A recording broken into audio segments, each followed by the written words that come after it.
Welcome to the deep dive. Today, we're going to sort of tear up the rule book for how we talk about exercise. Look, if you're someone trying to fit fitness into a packed schedule this deep dive, it's really going to change how you think about your workout time. That's right. For years, public health bodies, the WHO included, they've relied on this core idea when giving advice on physical activity. Yeah, they tell you aim for, 150 to 300 minutes of moderate intensity physical activity MPA per week. Right, or you could do half that amount, Yeah. 75 to 150 minutes of vigorous physical activity, VPA. And that whole recommendation really hinges on one simple, long-standing assumption, that 1 minute of vigorous activity is basically worth 2 minutes of moderate. A nice, clean 1-to-2 ratio. And that ratio has underpinned pretty much everything: your fitness tracker, global health goals, the works. But here's the catch, isn't it? That convention, it mostly came from older data, people basically guessing. Exactly. Self-reports. Trying to remember how long you jogged last Tuesday or, walked briskly. It's just not precise and prone to bias. So you shared these sources with us based on, well, frankly, unprecedented data. Yeah, this deep dive looks at what happens when we stop asking people to guess and instead use actual objective measurements. Highly granular data from accelerometers. Borne by nearly 74,000 people in the UK Biobank study. That's a huge sample. Huge. And tracked over several years. So our mission today is really simple. Does that old 1-to-2 ratio actually hold up when you measure it properly? Okay, well, spoiler alert for anyone hoping it does. Yeah. Prepare for a bit of a shock. Uh, The source material calls the old ratio a substantial departure from what these devices actually measured. VPA, vigorous activity. Turns out it's way more time efficient than we thought. And before we dive into the new numbers, it's worth understanding just briefly why that 1-to-2 ratio existed. It came from MET's metabolic equivalent. Right, the energy expenditure thing, how much energy you burn compared to just sitting there. Exactly. Vigorous activity burns roughly double the energy of moderate, so the logic was, okay, 1-to-2 equivalents for health benefits.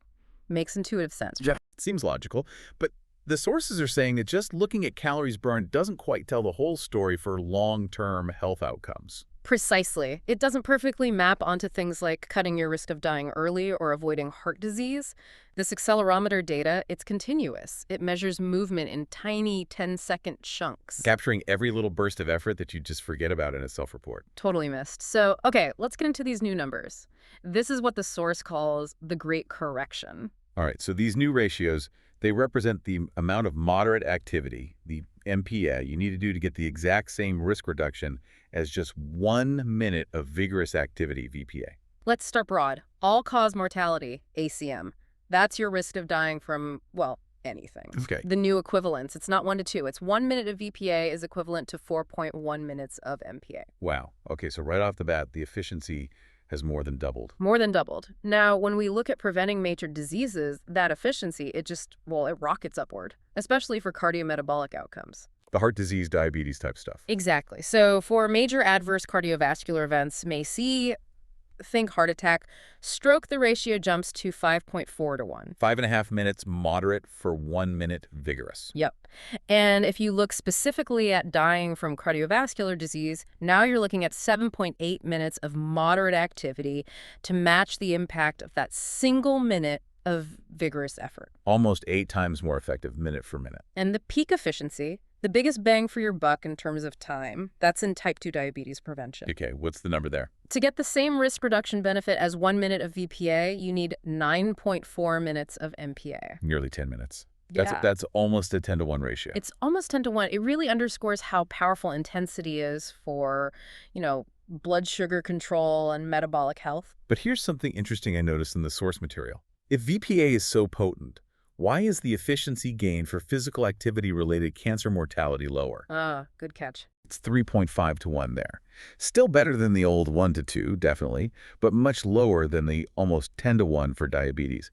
Why the difference? Are the biological pathways that distinct? Well, that's a key question the data points towards, and the likely answer is yes. The mechanisms probably are quite different. How so? High-intensity activity seems to hit those cardiometabolic factors. Fast improves glucose uptake, blood flow, maybe even heart stiffness pretty quickly.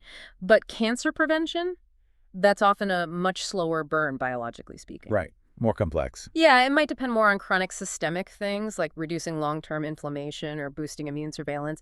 And maybe those processes aren't quite as sensitive to short, sharp bursts of intensity as, say, your blood sugar regulation is. That makes sense. So the big takeaway for someone trying to hit those, say, WHO targets, Uh-huh. if you swap out your 150 minutes of moderate activity, like brisk walking, for maybe just 30 or 40 minutes of something vigorous, like jogging or intervals.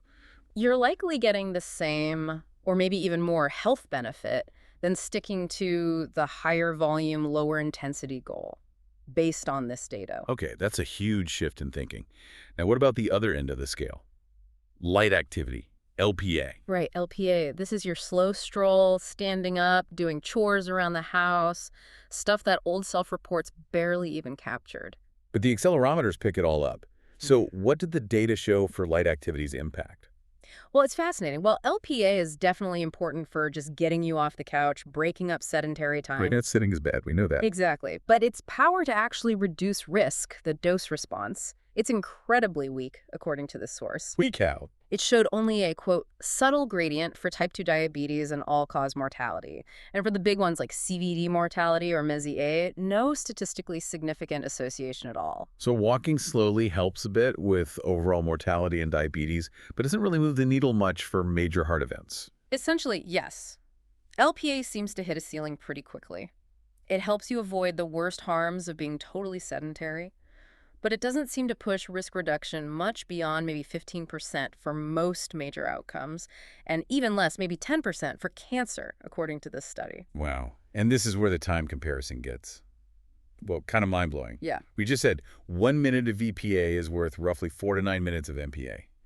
Now let's compare that same single minute of VPA to light activity, LPA. Okay, prepare yourself. For all-cause mortality, that 1 minute of VPA gives the same benefit as 53 minutes of LPA. 53, yeah. Just under an hour of light movement. And for type 2 diabetes, we saw it was 9.4 minutes for moderate. What about light? Here the efficiency just collapses. It jumps to 94 minutes of LPA. 94.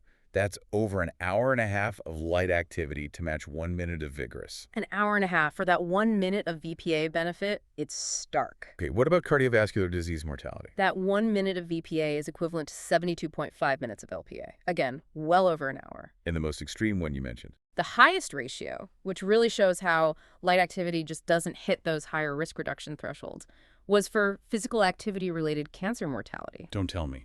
That 1 minute of VPA required 156 minutes of LPA. 156 minutes, that's 2.5 hours. 2.5 hours of light activity to equate to 1 minute of vigorous activity for that specific outcome. So this massive gap, 1 to 4 up to 1 to 9 for moderate versus these crazy numbers like 1 to 53 up to 1 to 156 for light, that's the story here, isn't it? That's absolutely the core finding. Intensity is the key differentiator. It dictates the health return on your time investment. So what do we do with this? What are the real-world implications? Well, there are a couple of big ones. First, this evidence really needs to shake up future physical activity guidelines. Moving away from that old 1 to 2 ratio. Absolutely. The guidance needs to shift. It can't just be about total minutes. It has to emphasize intensity much more strongly. And the second implication, that feels like it hits closer to home for a lot of people listening. Yeah, this affects you directly if you use any kind of wearable fitness tracker. Your Apple Watch, your Garmin, Google Fit's heart points. A lot of those still use the old 1 to 2 ratio in their background calculations, right? And many still do, which means they are systematically undervaluing every burst of high-intensity work you do, and they're overvaluing the time you spend just, ambling around. So my watch might be telling me I hit my goals, but based on this data, maybe I haven't achieved the equivalent risk reduction. It's very possible those algorithms need updating, frankly. They should reflect this 1 to 4 up to 1 to 9 reality for moderate activity, not the outdated 1 to 2. So bringing it back to you, the listener, especially if you're someone who feels like you never have enough time, the practical takeaway seems pretty clear. It is. The message isn't necessarily that you need hours of exercise. It's that targeted intensity is incredibly powerful. Short bursts are key. Exactly. This data really supports the idea of exercise snacking. Exercise snacking. Tell me more. It means integrating short, sharp bursts of VPA into your existing daily routine. If you're already doing light stuff chores, climbing stairs, walking somewhere, Yeah. just sprinkle in some VPA. Instead of just walking up the stairs, run up them for 30 seconds. Instead of just strolling for 10 minutes, try adding two 30-second bursts of really fast walking or jogging within that time. So you dramatically boost the health value of that existing activity block. Precisely. It expands your options. You don't have to carve out a solid 45-minute gym session, although that's great if you can. You can achieve significant risk reduction just by accumulating those vigorous minutes in shorter bouts throughout your day. Okay, so let's just recap the main shift here. We've gone from this long-held idea, based on guesswork really, The self-reported 1-minute VPA equals 2 minutes MPA. to solid, objective, device-measured evidence showing that 1 minute of VPA is actually equivalent to more like 4 to 9 minutes of MPA for major health outcomes. That's the leap. And the final so what?